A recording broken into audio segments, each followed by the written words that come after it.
Hello and welcome to another Enor Fireside Analytics Chat. Today's chat is something new that we're trying called Profiles in Analytics. So focusing specifically on careers and roles in the analytics industry rather than a particular client or a particular project that Enor has worked on. And today I have the pleasure of being joined by our longtime client and coworker, if you will, Rob Tyrrell. Say hello, Rob. Hey Josh, thanks for having me. It's great to be here. Thanks for doing this. I appreciate it. And I'll start with our intro slide and let's give a little background on you. And I stalked you a little bit on Facebook. And that is that a picture of you right there on the right? It is actually, yeah. So I learned to climb years ago on a trip when I was in Thailand, and I've just been hooked ever since. So that's a climbing spot in Northern California, where I've been living the last 10 years, and yeah, it's definitely a beautiful spot. It's a little bit less crazy than it looks from there. I'm not that far off the ground, but yeah, it's a good one. What mountain is that? It's actually I forget the name of the mountain, but it's in the kind of Calistoga area. So it's looking down at I think Wine country. Napa Valley. Yeah, exactly. Nice. Very cool. Very cool. Well, we know you like to take risks, so let's talk about a slightly less risky career choice in the analytics space. So, as I mentioned in the opening, we've worked with you for quite some time. Most recently, at our current customer, Fitbit.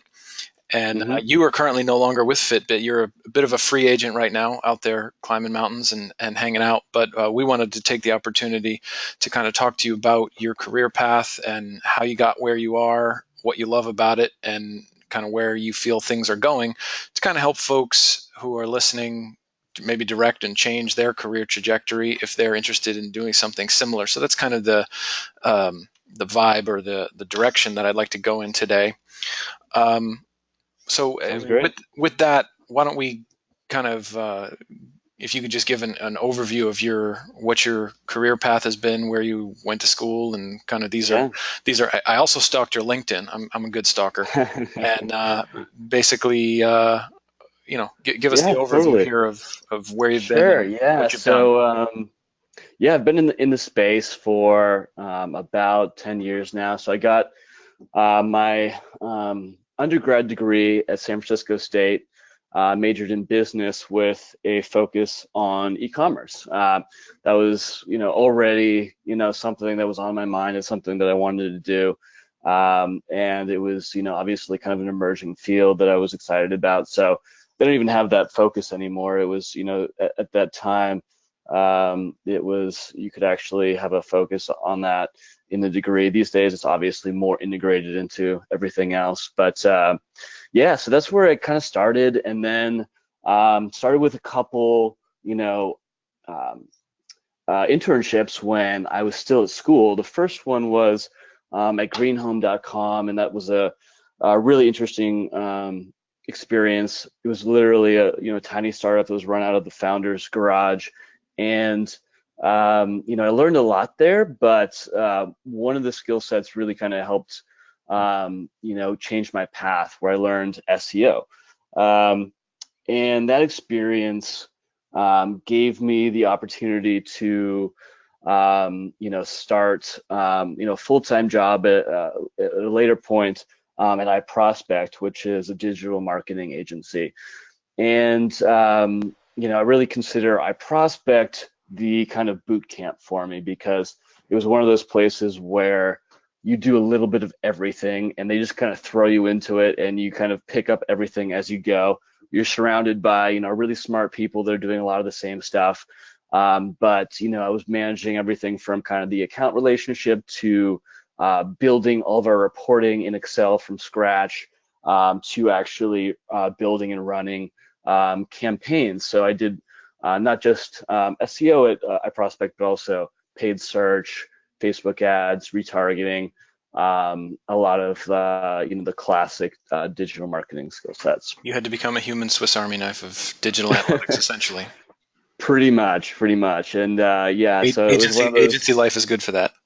It really is. It was one of those things where, you don't want to do it forever necessarily. I mean, maybe it's perfect for some people, but we were working really hard. But what that allowed me to do was learn a lot really quickly, and it really kind of helped accelerate my career. So yeah, just moving on from there, I basically went to work in the travel agency for a couple of years. Um, at this point, I've got a good background in Excel and digital marketing, great Google Analytics and Adobe Analytics skills. Learned some other kind of data visualization skills as well. I really had the opportunity to transition from a role that was really running campaigns to a role where I was kind of a true analyst and, working on the back end to really to support teams that were actually running the campaigns. And that's what I did really at TripAdvisor. The analysis work tends to take a backseat to actually getting the campaign done. So when you can specialize in the analysis work, then the analysis work actually gets done, right? Oh, it's so true. Yeah, I mean when you're actually running the campaigns yourself, you always want more analysis. You want to be able to do more analysis to make smarter decisions, right? But oftentimes you don't really No time. have. Yeah, exactly. You don't have the time to do it. So having the opportunity to just do analysis, that was what I was going for at that point. So that was really exciting, working at TripAdvisor for a while and learning how they did it at a really large smart organization. And that experience really I was able to kind of leverage that to get my dream job at the time, which was to become the analytics manager at Fitbit. Very Um, cool. yeah. So at Fitbit, I basically had three main responsibilities.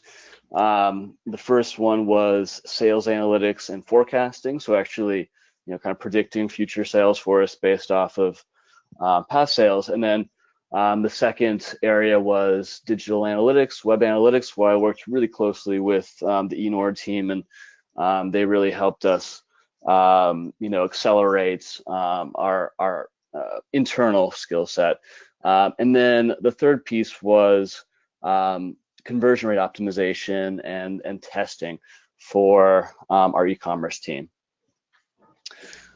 So yeah, I was at Fitbit for 3.5 years, and as you mentioned earlier, I just left recently. It was an incredible journey from being a private company to being seeing some hockey stick growth for a while, and seeing the transition of this organization from kind of startup thinking to being a more kind of data informed, data driven organization. Cool. Sounds like it was a fun ride. And obviously, we're still working with Fitbit, and they're a great company. But you're a free agent looking to maybe do some traveling, climb some mountains, and then Yeah. get So back I'm at it. definitely, yeah. I've decided the rest of the year I'm actually going to be traveling while doing some kind of private consulting remotely, obviously, and then I'm also going to be working on some side projects of my own. One of which I'll plug here. I'm going to start a blog called granitemetrics.com, and it's going to be focused on the e-commerce analytics and kind of growth space. So um, hopefully by the time we publish this, I'll have a couple articles up on there. But it's a great opportunity for me to take a step back and really kind of synthesize some of the ideas and the concepts I've been working on over the last few years. And yeah, that's my plan for the next few months. I'm lucky enough to kind of have that opportunity. Very cool. Sounds like a great time. And let's kind of transition the conversation from your path a little bit more towards kind of the things that interest you and where you like to focus your skill sets and your learning and evolution of your career. So I guess you kind of mentioned it earlier already, but it looks like it's three main areas. Yeah, definitely. So I would say that the three general kind of areas of interest for my career are basically e-commerce, digital analytics, and conversion rate optimization. And really kind of the space as I love this slide, by the way. Where they come together, I think, is a really fun, interesting space that has a lot of growth in front of it. You can make that like the header of your blog or something. I will. Maybe I might have to, Your logo. yeah, make this my logo. Thanks. No problem. There's a nominal fee that'll be charged for that at the end. Perfect. So let's sort of dig into those three areas a little bit. So obviously, analytics in general. If you're a fan of Enor and you're following our webinars and listening to our stuff and reading our blog, you probably know what analytics is. But let's kind of give it a from your point of view type review Sure, here. yeah. So there's so many different ways to define digital analytics these days, and it's constantly kind of expanding, right? But within Fitbit, the way we really kind of talked about it internally was, the process of collecting, analyzing, and communicating data and insights with the purposes of creating better business decisions, converting more shoppers, and driving more customers to the site. So it was kind of just the way we talked about it internally. So we knew how we were going to be interacting with other teams within the organization. And it was a great experience at Fitbit too, because I was actually the very first analyst within e-commerce or marketing, which is crazy to think, but And I what had year did you say this. that was? It's gonna blow your mind. I think this was what, like late, was it 2014?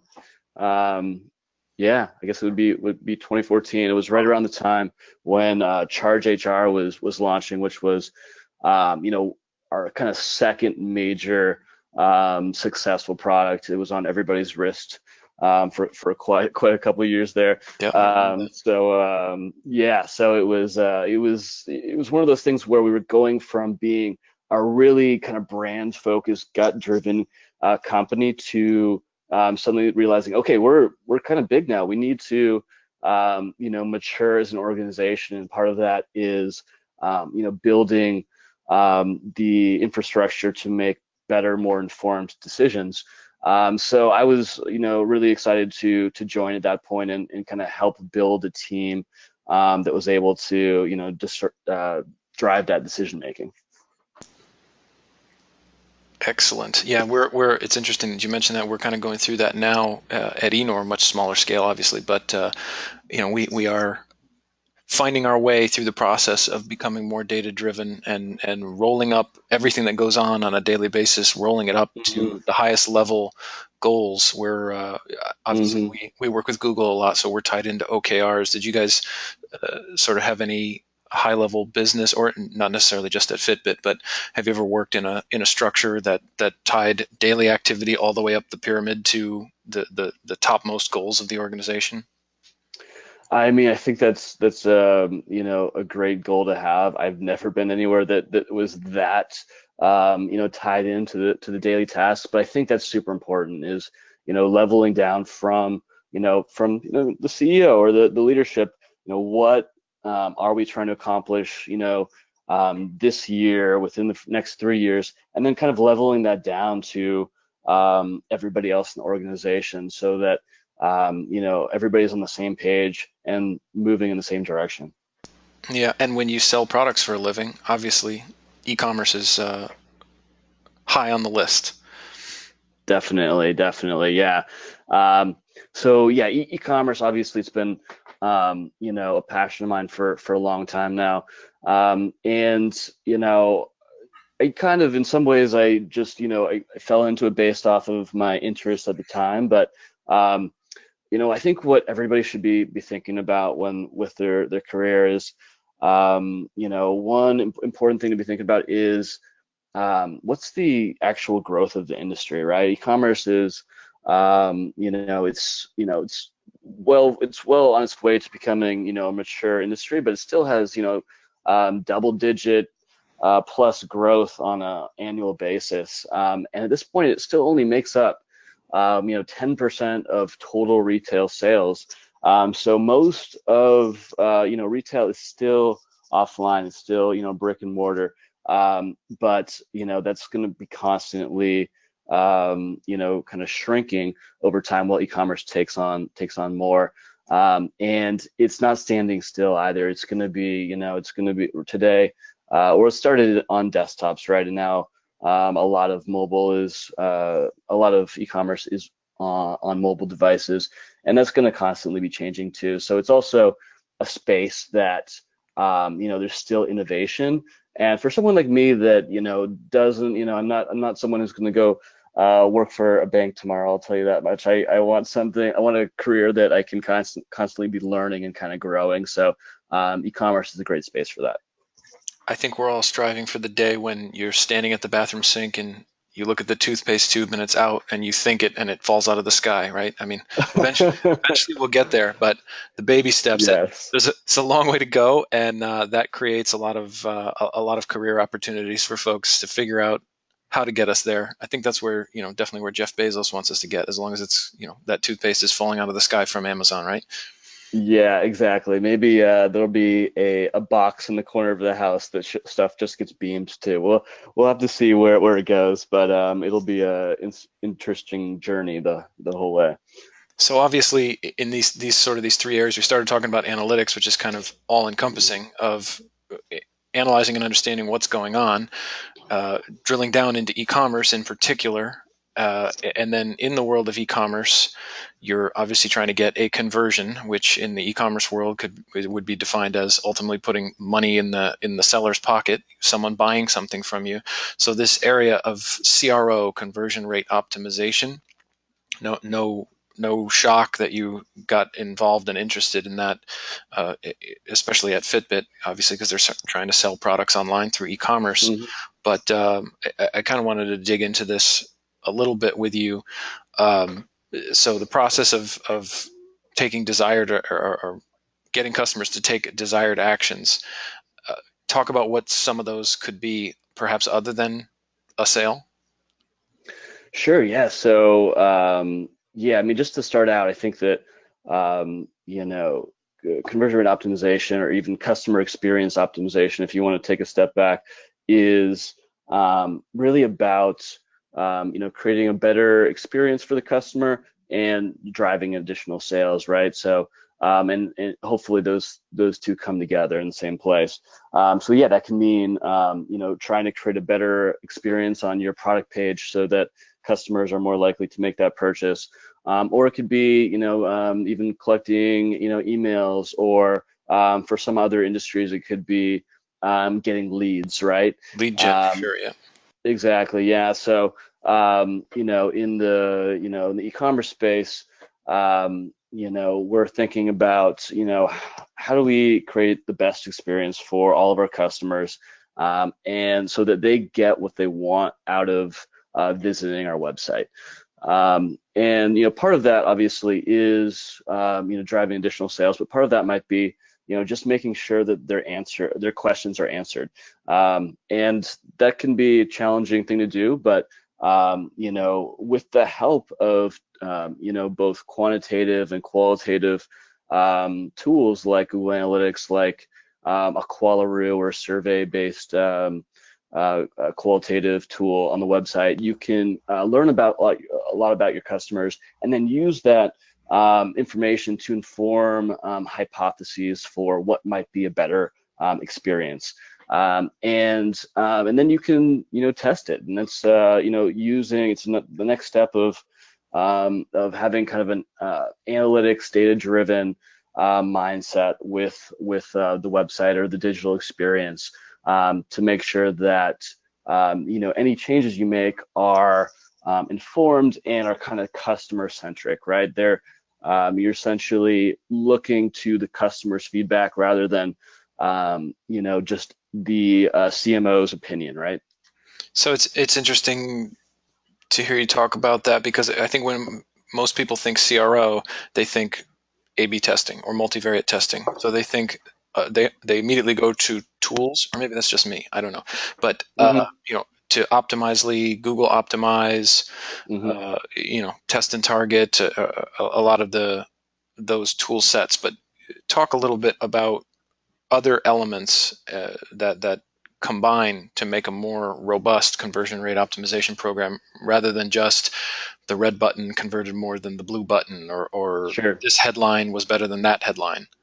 Yeah, absolutely. So, obviously, conversion rate optimization, a big part of it is the actual test, A/B test, right? Where you've created a new version of the page, or a specific element like a button, and you're testing it head to head with two different audiences.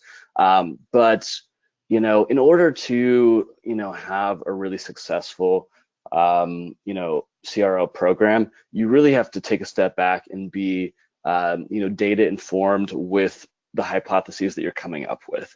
Um, so, frankly, like, testing button colors at this point is, it's not going to be a really great use of your time. It's more about taking a step back and looking at what is the customer doing right now. What do we know about their experience? Let's just say on a Fitbit like product page or something like that, and how are they? What are they interacting with on the site now? Is if they interact with the video, is that correlated with a higher conversion rate?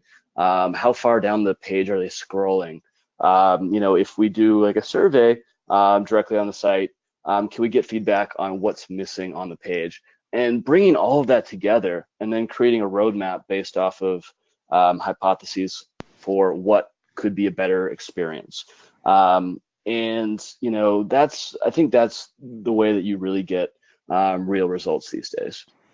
And I think, not necessarily talking about any one particular project or employer you've worked on, but I think in general, the direction of including into a conversion rate optimization program other things other than just a web page, for example. So Hmm. including data from an Internet of Things type environment, Hmm. other customer touch points beyond just the website, including mobile, including apps, etc. I think that's a trend or a direction that is pretty exciting. And Yeah. then the other thing that I really like about CRO is, the old saying, we've all got opinions. And that's not exactly how that saying goes, but I won't, I won't go into that. But the beautiful thing about CRO is it cuts the opinions out.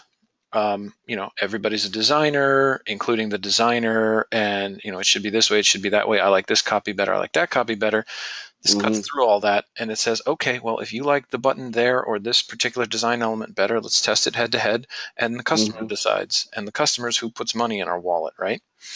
Exactly. Yeah. And it really is, to do, CRO effectively, you need the buy-in of so many different teams, whether that's, designers, the brand team, the owner of the website, whoever it is, all over the org, the analysts, and you need everybody to kind of buy into the philosophy around being customer centric. And once that happens, I feel like you can see incredible results. So this is fun, interesting stuff that I think I would like to do for a living. So, so the question is, how can people, both from if I'm just starting out, meaning, I'm in school or very early in my career, and also perhaps from a transitionary standpoint of, Hmm. I'm in accounting, or, Hmm. I don't know, so I'm in some other element of business. How can I go in this direction and move sort of in the trajectory of the things we're talking about? Yeah, absolutely. For myself, I think that what's important for, let's say, someone who's studying in college right now, the important thing is to do something that they're interested in. And to some degree, I think you do your best work when you're passionate or excited about the work that you're doing. So getting the opportunity to do that, whatever you're doing, is one of those important early things to do. In to kind of transition, when I'm looking to hire somebody, there's a few things that I'm going to be looking for. And the first one is really just an innate curiosity. The best analysts are the people who are constantly asking why. It's like, I joke, but it's a little bit about finding someone who's kind of like a small child. They're constantly asking why was revenue up last week? Because traffic was up. Why was traffic up? And you got to follow that rabbit hole until you have some insights. It's about really being able to jump in and have that kind of innate curiosity to really, ask those questions. There's in the good analysts that I've known are tenacious. They don't stop asking why until they're satisfied. They don't sort of Hmm. give up. Absolutely, and it's such an important quality. And as I said, the first thing that I'm looking for in somebody, and then the second is really just kind of like in intrinsic motivation, a real kind of growth mentality. We've talked about this earlier with this industry. It's constantly changing. There's new tactics. There's new strategies, and you need somebody who is intrinsically motivated to keep pushing it and keep learning and growing, personally and professionally, right? Um, so that's always something. It's a tough thing to interview for, but I think you can ask questions to kind of get in on that a little bit. Is, So is that's is being a quant sort of required in your opinion? Being a um, numbers person? I think that can be super important, yeah, but not 100%. You have to have some interest in it, though, right? The third thing that I look for is having some kind of tool experience. It's much more practical, right? And some people would say it's not as important, but the reality is that when you're hiring, you're already overworked. That's why you're hiring. So you want to be able to bring somebody in who can hit the ground running, and they're not going to be need a ton of training. Training is a part of any manager's job, but you want to get somebody who can hit the ground running in some space, whether it's GA, BigQuery, SQL, R, But Tableau, Rob, whatever it but is. Rob, how can I get experience on these fancy tools? Well, I mean, They're that's they're that free. they are. EA They is are free. exactly. Optimize is free. There are free levels. There's no basically I'm being sarcastic, but there's no reason that you can't get experience on these tools at some level. Absolutely. Everything I just mentioned, you can learn those tools, whether it's through a free online course or just, the best way is really getting your hands dirty, with my blog, I'll definitely have, GA on there, and with the tiny traffic numbers that I have, I'll still be playing with that and playing with new tools to see what I can do with it. So there's so many ways of getting some hands-on experience, and you can continually kind of leverage that to get into the next role. And I think you can do that as an undergrad, in your dorm room, and you can do that in your after hours when you're working in some other area looking to make a career change. I think that Absolutely. applies to either. Obviously, the circumstances are different, but it can be done for no money. hmm Yeah, yeah, absolutely. And early on in my career, I was, reading every blog I could get my hands on, because that was where the newest information was. That's where, you could Any learn any really any blogs quickly. in particular that were extremely helpful in the Google Analytics world? This is where you plug the Enor blog, Rob. Oh, absolutely. The Enor blog, it's definitely on my Feedly list, so definitely check that one out. There's so many classics out there, but um, Avinash Kaushik's Of course. blog is one that is a must read. There's so many more out there.